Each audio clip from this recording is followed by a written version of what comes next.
ಖಂಡಿತವಾಗಲೂ ಇಲ್ಲಿ ದೇವದುರ್ಗದ ಜನ ಹ್ಮ್.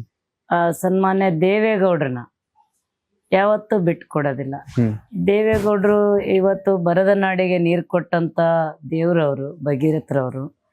ಅವರು ಆ ಸಂದರ್ಭದಲ್ಲಿ ಸುಮಾರು ವರ್ಷಗಳ ಕೆಳಗ ಅವರು ದೇವೇಗೌಡರು ಮುಖ್ಯಮಂತ್ರಿ ಪ್ರಧಾನಮಂತ್ರಿ ಆಗೋದಕ್ಕಿಂತ ಮುಂಚೆ ನಮ್ಮ ಕ್ಷೇತ್ರ ಹೆಂಗಿತ್ತಪ್ಪ ಅಂತಂತಂದ್ರೆ ಭಾಳ ನಾವು ಊಟಕ್ಕೆ ಪರದಾಡೋಂಥ ಪರಿಸ್ಥಿತಿ ಇತ್ತು.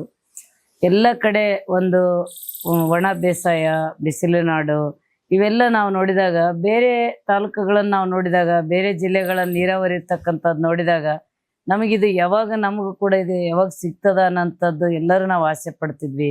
ನಮ್ಮ ತಾಲೂಕದಿಂದ ಬೇರೆ ಕಡೆ ಗುಳೆ ಹೋಗಿ ಬದುಕಂಥದ್ದಿತ್ತು. ಆದರೆ ಅಲ್ಲಿಂದ ಇಲ್ಲಿವರೆಗೆ ನಮ್ಮ ದೇವೇಗೌಡರು ಏನು ನಮ್ಮ ದೇವದುರ್ಗಕ್ಕೆ ನೀರಾವರಿ ತಂದು ಕೊಟ್ಟರು, ಅವಾಗಿಂದ ಇಲ್ಲಿವರೆಗೆ ನಮ್ಮ ದೇವದುರ್ಗ ಅಂದರೆ ಒಳ್ಳೆಯ ಒಂದು ಅಭಿವೃದ್ಧಿ ಹತ್ತ ಹೆಜ್ಜೆ ಆಗ್ತದ. ಸನ್ಮಾನ್ಯ ಕುಮಾರಣ್ಣವರು ಕೂಡ ಮುಖ್ಯಮಂತ್ರಿ ಇದ್ದಾಗ ಅವರು ಒಂದು ನೈನೇ ಕೆನಲ್ ಅನ್ನೋಂಥದ್ದು ಒಂದು ಹೋರಾಟ ನಡೀತಿತ್ತು, ಅದು ಕೂಡ ಅವರು ಮಾಡ್ಯಾರ. ಆ ರೀತಿಯಲ್ಲಿ ನಮ್ಮ ಕ್ಷೇತ್ರದಲ್ಲಿ JDSಗೆ ಹೆಚ್ಚಿನ ಒಂದು ಶಕ್ತಿ ಆದ ಹೊರತಾಗಿ ಬೇರೆ ಯಾವುದಕ್ಕೂ ಇಲ್ಲ ಅಂತ ಅನ್ನೋಂಥದ್ದು ನನ್ನ ಭಾವನೆ.